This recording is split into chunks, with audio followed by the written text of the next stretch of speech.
So, but welcome back here again. Part and the final part. This is a part two. I'm sorry I have to cut it off because I needed a separate video just for this. Uh, this one, just for this one, this number one.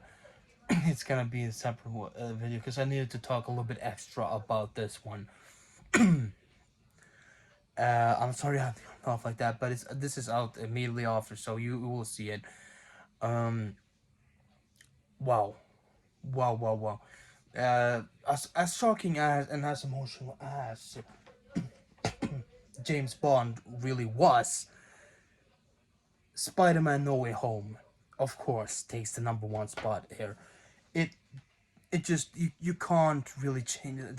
It just it's obvious. It's obvious that that's how it is, and that's the one that does take that spot. Because what else really would? This movie blows everyone away because how much it really put together and how much it brought up from the past and from the present and set up for the future. Really awesome. The characters that appear in this as well is just it's mind blowing. It just the inner kid, like inner child in me, just went crazy while sitting in that theater. And the theater that theater was the loudest I've ever heard my theater be ever since like at least Endgame. So it's just it was really awesome to experience that. And this movie was hands down the best live action Spider-Man movie. It had everything. Uh, Despite how really awesome Spider-Man 2 is, but for me, this one is a combination of everything. Like it just had that epic feeling, and the stakes that is set up in this for Peter and for everyone really, everyone around him. It takes off just after Spider-Man Far From Home and goes directly into it. His identity is revealed. He has to wait, try to hide from it and all that. He gets home to Happy and May, and it all goes crazy at once, really. And he reveals that things have gone bad and that everybody knows he's Spider Man. And those first like 10 to 20 minutes are just chaotic in that sense, but in a really good way. And I like how they set everything up at once. This is a serious thing, and we go straight into it. No bullshitting, you know. This is really how it is.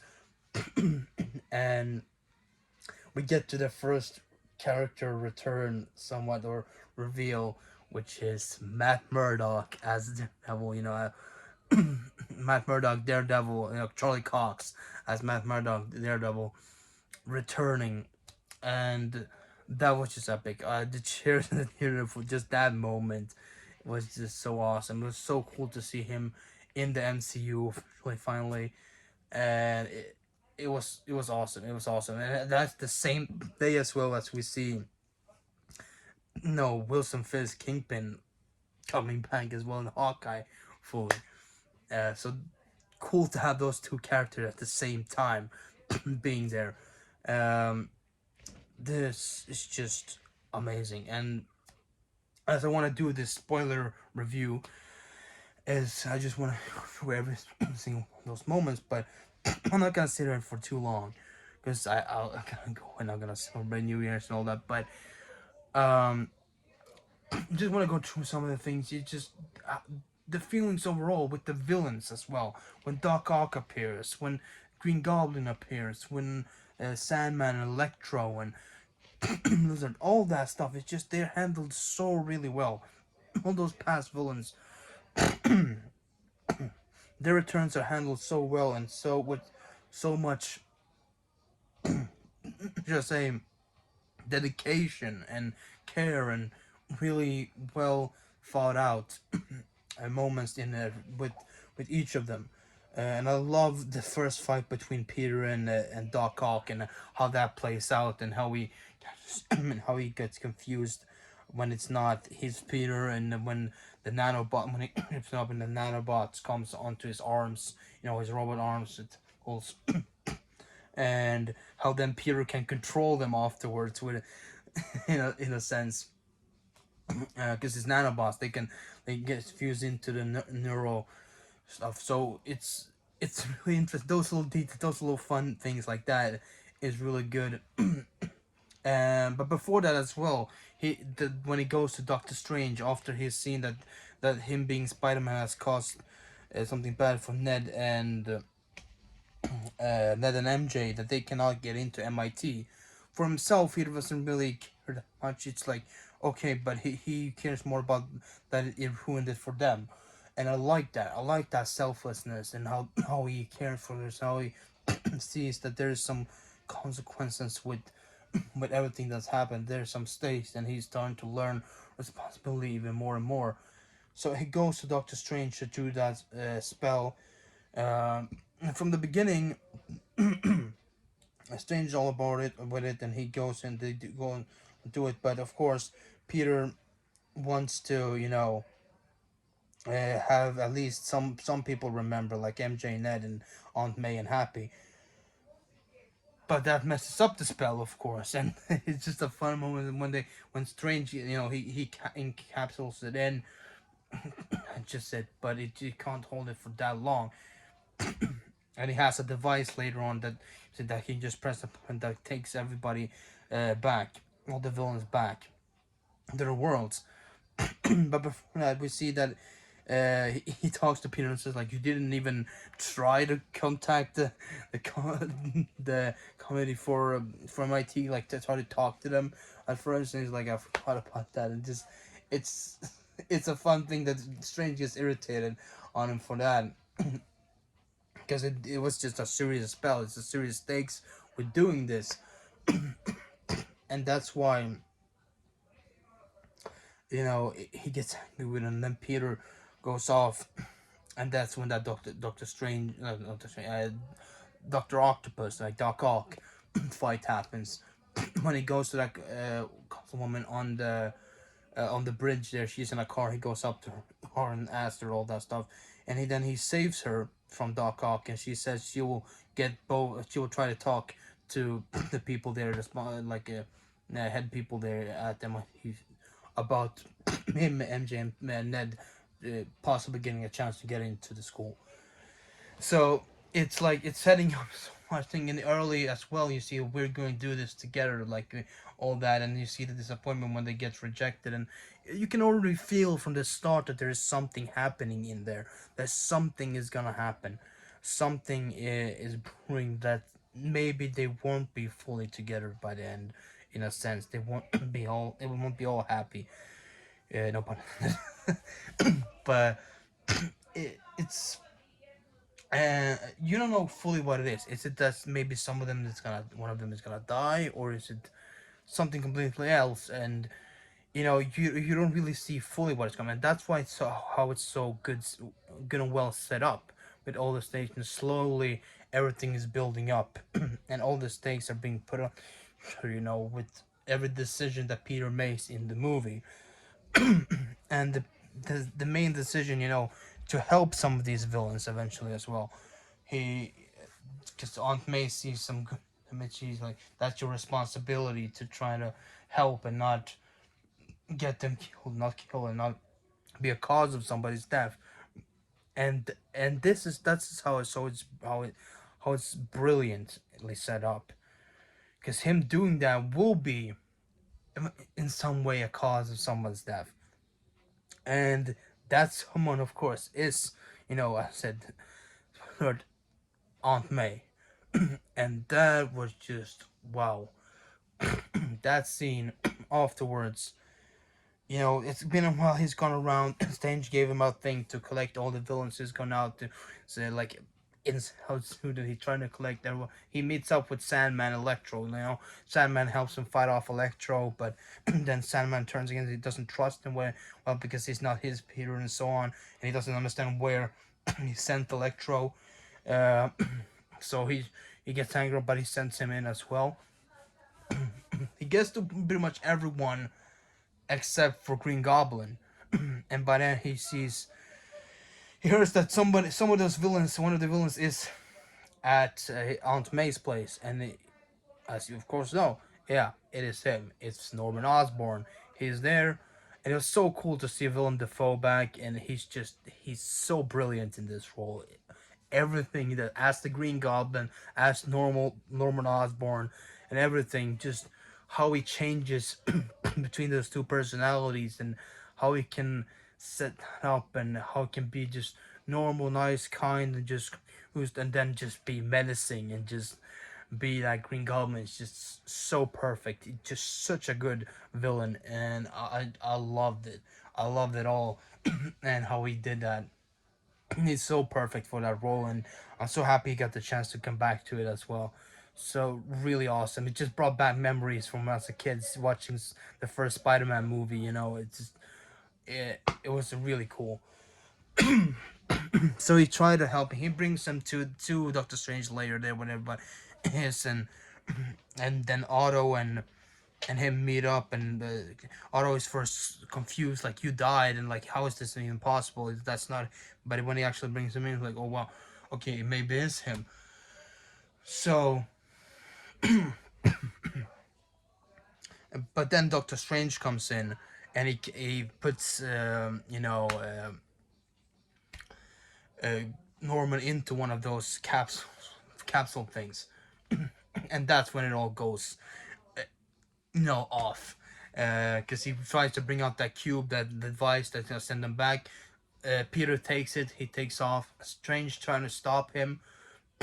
He goes off trying to stop him, trying to bring up the mirror dimension, and but Peter figures it out and traps him in there, and then he goes off again back and tells the villains, I can help you. You don't have to die, and they all agree to come with him so they can help him, so he can help them be normal, like bring him back to normal, so they can live normal lives and all that stuff. He somewhat gets there, mostly with some of the devices. He first he does with Doc Ock, and he brings him back and brings Otto back to normal, and he's control of the arms again, and he's just a good normal good guy again. He's not controlled by the arms anymore, and I like that. I like how they did this. They didn't tarnish his legacy. He didn't tarnish what his redemption stuff arc thing towards the end of the second Spider-Man movie, the Spider-Man 2 in the Raimi trilogy. They didn't take anything away from that. They just took him out before he went back to normal, but now they helped him get normal again, so he can be that good guy again. He's not. Well, so they don't take away from that when he said, "I'm not gonna die a monster." No, he's not a monster. He becomes a normal guy again, and he helps them out later on as well. So then, me by them you will see. But he's there. He's helping them. Trying to help him out. Him and Aunt May are there. Him and Norman trying to set everything up. They put everything together. They get like a thing for electricity can get contained into one thing. Another thing for Sandman as well. Possibly they're gonna work out so he can look so Flint can be normal again. And some cure for Connors, and also a cure for Norman as well to take away the Goblin.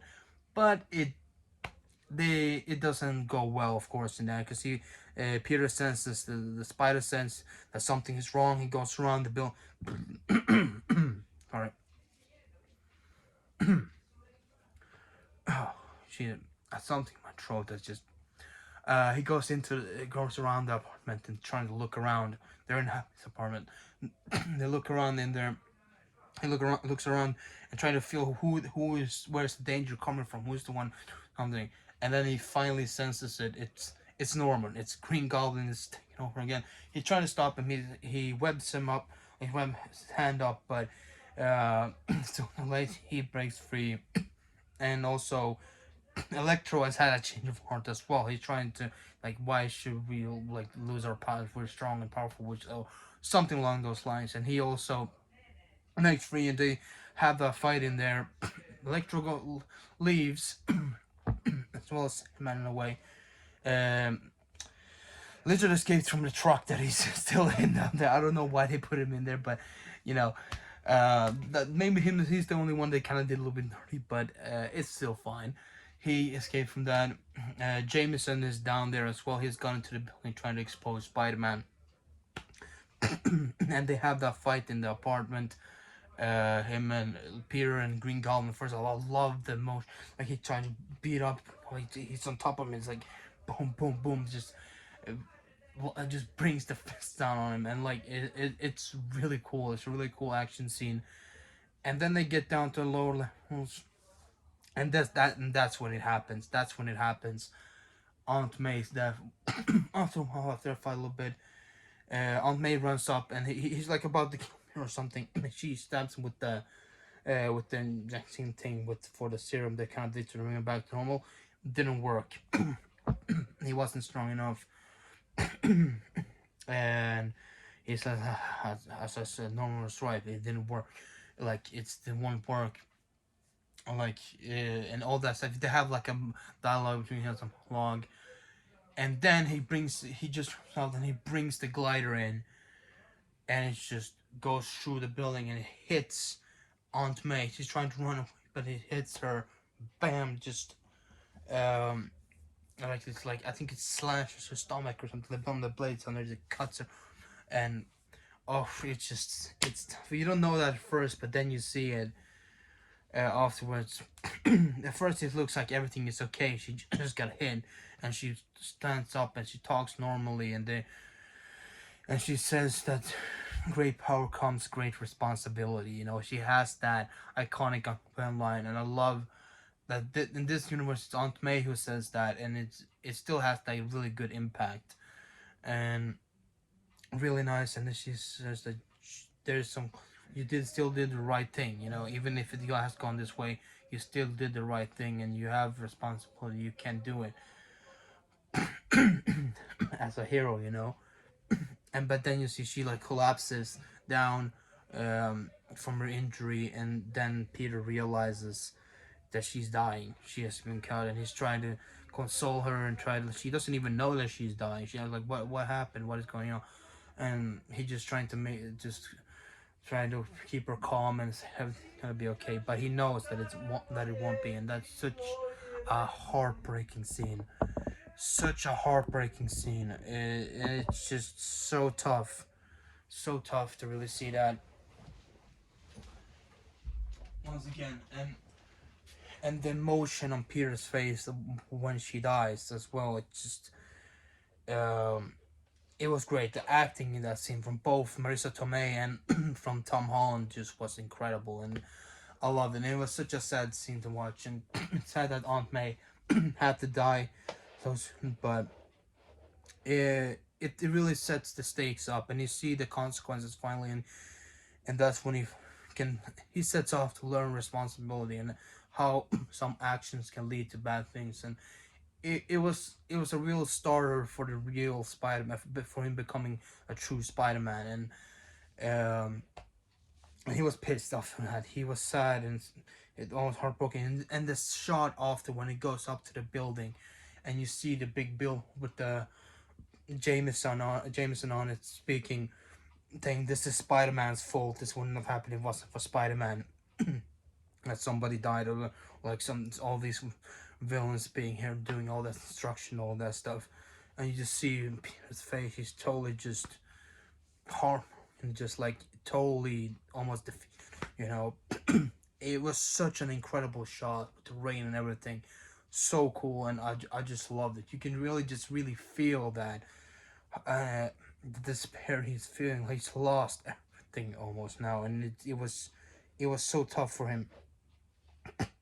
And in the meantime, while that was happening, at Ned's place, he already had taken Doctor Strange's ring, do some stuff, and he has the ring still, and maybe they need to go and find Peter, because they saw that everything that happened on TV, and he like tries to go out and bring back Peter, like find Peter, and a portal opens, And of course, this is where it happens, where we all were speculating so long for a whole year or more. Are they gonna be in it? Are they not? Yes. The first one of them that appears is Andrew Garfield.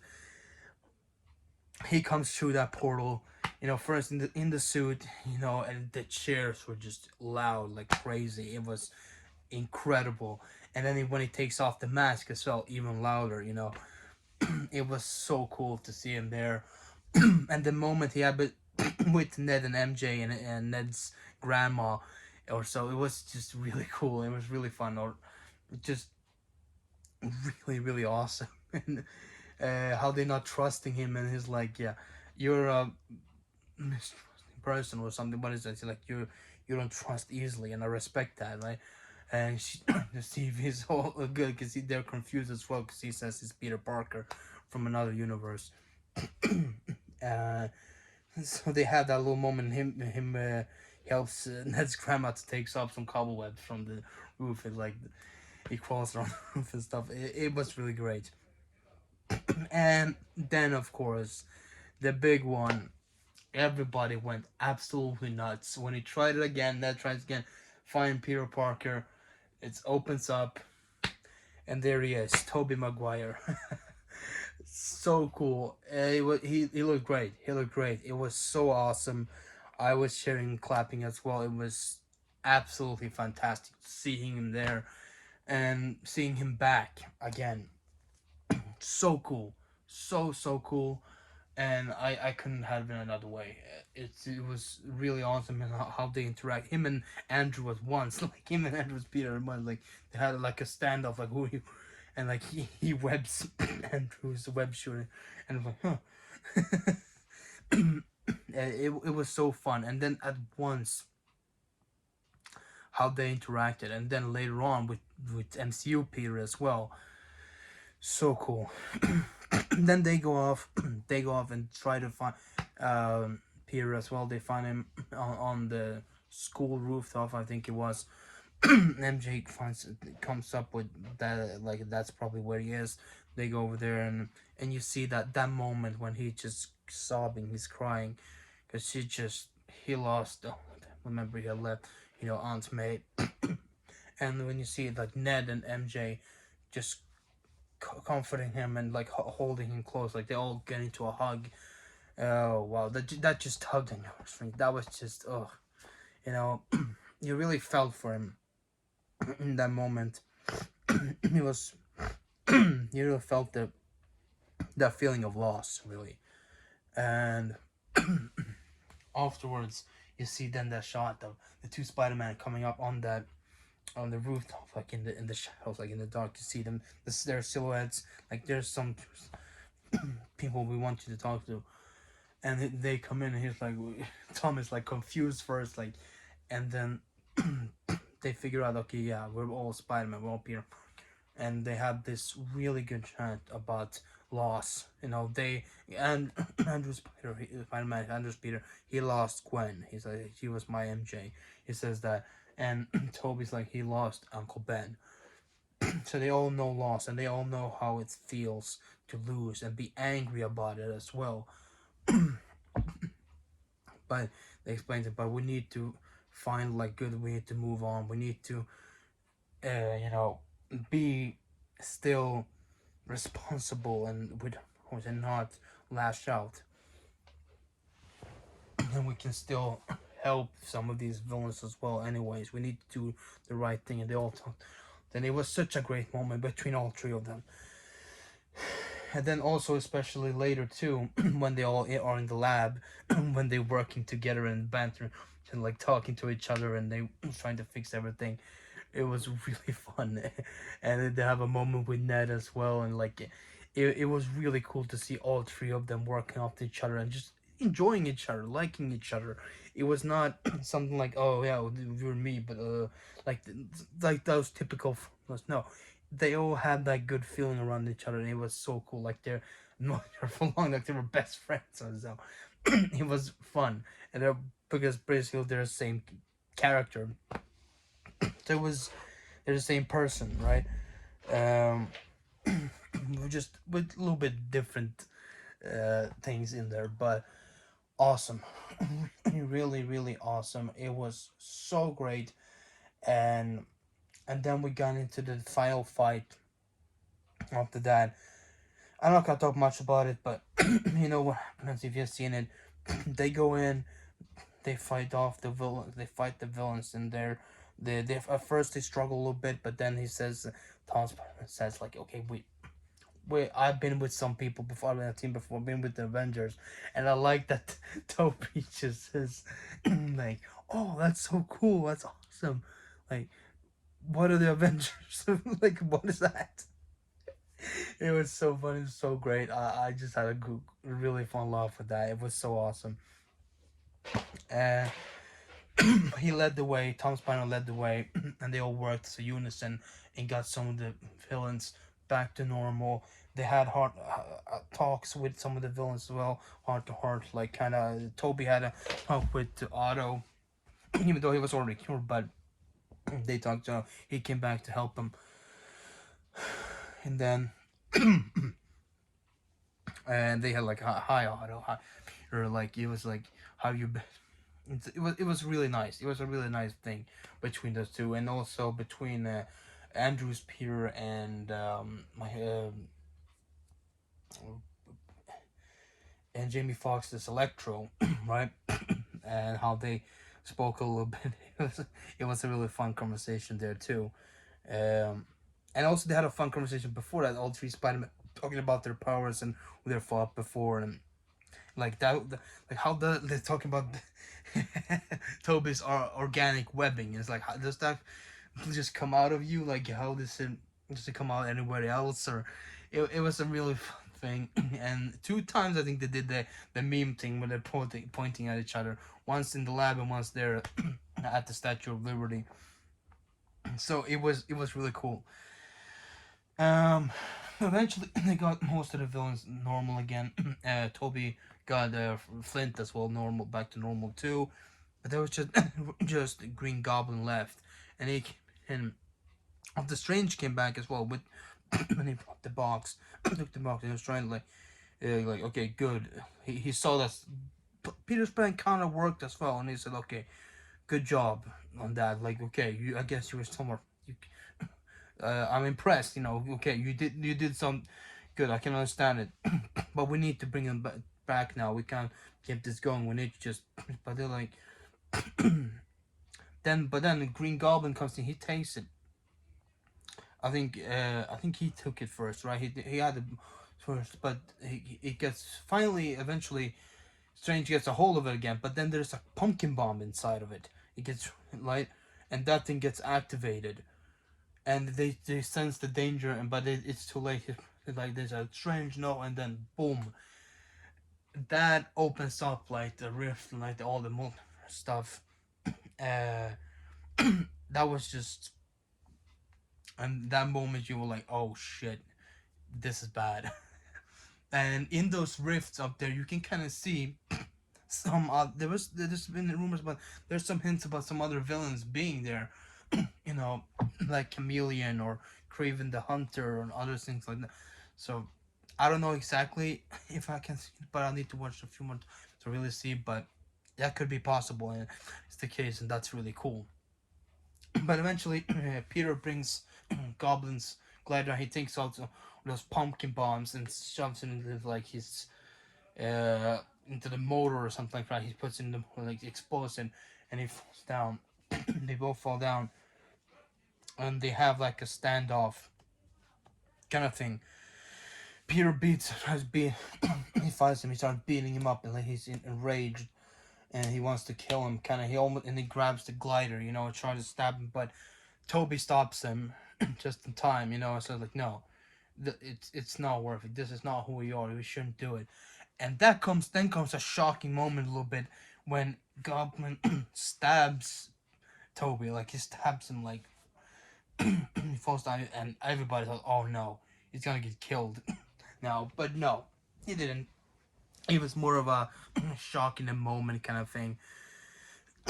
But but thankfully it wasn't. It would have been kind of sad to have him also killed off. But it was a real shocking moment though. It was like like, oh shit. But then above that, you see and like throws the thing to him. He throws the serum like to make him normal again. Instead of killing him, he cures Norman. He comes back to normal. He sees Toby have been stabbed, and he's like, "Oh, what have I done?" And he's normal again. And then he goes back up to, and this is where the big decision happens, and then this is where it all has come down to. The thing is open up, and there's only one way to close it, and that's to make that spell again. But this time, making everyone forget that Peter, that Peter exists. Not just that he's Spider-Man, but that he exists overall. Nobody's gonna remember him. And strangely, no, it says that, so nobody's gonna remember. But like, yeah, but I know, but if that's what has to be done, it has to be done. You know, I don't care. I want everybody to be safe, and that is such a great moment. And he takes that big decision, and he has learned, you know, he has learned to take responsibility. He has learned, you know, the he felt the consequences of some decisions. He learned that he needs to be responsible. He's a responsible one here and do the right thing, even if it does hurt, even if it will affect him as well, and he will lose even more. MJ and Ned will not remember who he is. Happy won't remember who he is. Strange or anybody else that he knew, they won't remember him. So, and that's when we get the final goodbyes. He gets the goodbye between Andrew and Peter, Andrew and Toby's Peter and him, just all three of them hugging it out and saying he thanks them. That's all good. And then he goes over to MJ and Ned, and he does his handshake with Ned, and he tells MJ like it.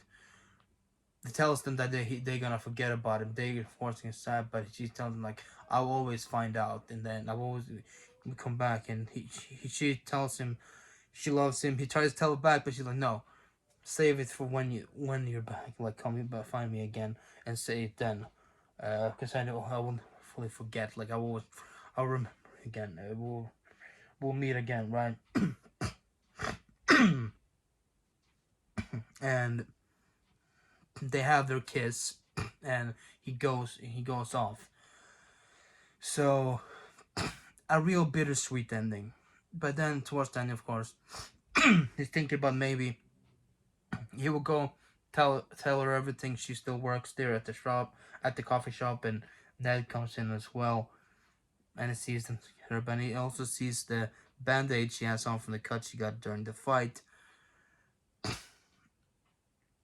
And yeah, and he just decides that no, I'm not going to. She's much safer like this. And it just she's happy, and that's all that matters. And I love that. I love how he took that decision, and how that sets him up to be like real true hero that in that sense, and how this origin story really comes together in that way. He lets Michelle be safe along with Ned, but you can still see she is wearing the necklace. She's still wearing that doll necklace. So there's probably somewhere in the deep conscious that's like maybe she still remembers him in some small part, you know, deep inside she probably still remembers him somewhat. So it possibly is not the last time we will ever see Michelle again, but we'll see what happens. But anyways, that's how he leaves. That's how he gets left off. He goes back. He goes into his new apartment, like it's a worn down apartment, cheap apartment. And you see he's gonna study now for he's and he's gonna just try to go his own way. Nobody knows who he is and whatever. He goes to Aunt May's grave. He meets Happy there. He gets to have a goodbye with Happy, like see Happy for one final time there. Happy asks him like, how did you know her? He's a true Spider-Man. He's like, yeah, me too. So that was also a really nice and bittersweet moment. And the final shot is just really good. We see Peter listen to the police radio on his phone, and then we see that he's made his own suit. Like he's made his own, like via machine, everything like that. He's made his own actual own suit. He puts that on. It's a classic, like it's a blue and red suit again, with a little touch inspired by both Andrew and Toby's Spider-Man. You know, the both logos on the one front and back. Really cool. You see him swing out there. We see that suit, all his glory, looking really awesome. It's such a great shot, and you feel like, oh yeah, now he's Spider-Man. This is where it is now, and you feel the excitement for the future to come. And it ends with him swinging and swinging, and just bam, and that's where the movie ends. Oh, sorry if you can hear that. There's fireworks going off outside. But wow, you know, can't really see them. They're somewhere out there, but that is just epic. What a movie! What a incredible story that was told, and it's just a perfect conclusion to this trilogy and the origin story. And now this sets him up. He's on his own now, and he's Spider-Man now, on his own, doing the right thing, going out saving people. And I can't wait for the next trilogy to come out and where they will go next with all of this. Overall, I think they handled everything so perfectly. All the decisions made in there, and how Peter handles every emotion and everything, and how the other two Spider-Man come in, and how they help out, and how everything gets integrated in such a good way. And with Doctor Strange as well, when every character just had their place in this, and they fit perfectly. And even Jameson as well, just you see him as more of this menacing, also kind of serious figure this time. Not just full off. He's actually this really serious figure that people will listen to now. Like he's actually like, yeah, he's not just some goof off. He does no, not that he was that before, but like he's not just played for laughs, which he was more in the Raimi trilogy, which was still good. It was a perfect version of him, but that was more comedy. This time around, he's more legit, more threatening. He's trying to be more threatening. He's trying to be more on at Spider-Man, but also at Peter Parker. So it hits even more personally. Back then, in those movies, didn't really affect Peter overall. What he said, like he still went on. He said some things, maybe a little bit, but it wasn't hitting as deep and hard as this Jameson did. And I really enjoyed this version too, because J.K. Simmons does a great job in both of them. But this time around, I love how we can be both that more comedic version of Jameson, and also this more hard hitting version of Jameson as well. Both versions really solid, really good. I enjoyed it a lot. So really awesome movie. It was just I can't say anything more than that. It's brilliant. You know, I'm definitely gonna see it a few more times. As well, I've already pre-ordered the the Blu-rays for it, both normal version and the steelbook.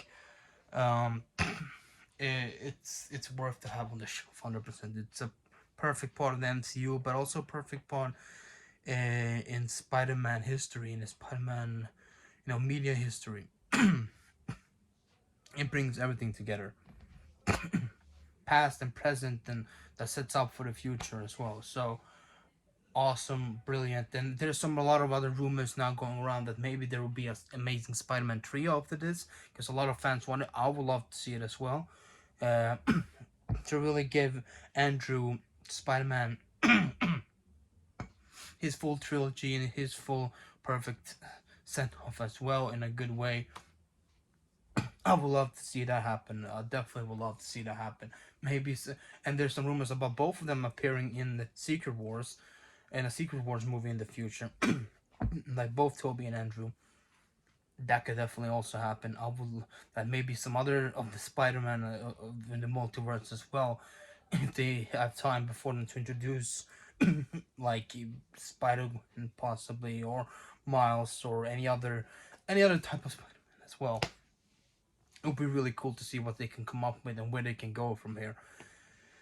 So yeah, but that's pretty much it. You know, it's really awesome, and that's my whole list. I'm sorry it was split up into two parts like this, but I needed to do a separate one for this one as well because I wanted to do a full review of this movie, a full spoiler review. So I try to make it like this. But I hope you guys still enjoyed this, and I hope you guys have a fantastic New Year celebration tonight. And everyone, if you are, I hope you had a great holiday. So happy New Year to everyone. If it already is 2022 over there to you, happy New Year. Even if it isn't, just hope you guys enjoy yourself tonight and stay safe. There's just a couple hours left for me here until we're into 2022, and hopefully next year will be even better for all of you, for everyone. You know. So yeah, and also I just want to say there was some sad news just that came out about a legendary actress that just passed away a couple weeks before her 100th birthday. Betty White just passed away. Rest in peace to her. An absolute legend. Really amazing woman overall. Rest easy. Thank you for everything. You have been awesome for so many decades. So it's just so sad. So close to her birthday, and she was really happy about being what she was gonna celebrate that and all that. But life can be cruel sometimes. So yeah, that's just another reminder. You know, we're not here forever. Just take every day as a special one. You know, just make every day special. Make every day good, and don't um, waste it on bad. Just do you live your life the way you want to live it. You want to live it and make it really special and good. You know, um, that's pretty much all I can say, and that's what I'm trying to do every day as well. So yeah, but anyways, thank you guys for watching. Thank you for this awesome here for everyone who watched throughout this year, to subscribe this year and all that stuff. And yeah, if you did enjoy this, leave a like down below and subscribe if you've not done that already, and ring the notification bell to get notified next time I upload, which will probably be soon again, sometime in 2022. So yeah, but other than that, thank you for watching, and I'll catch you guys in 2022. So yeah, happy New Year.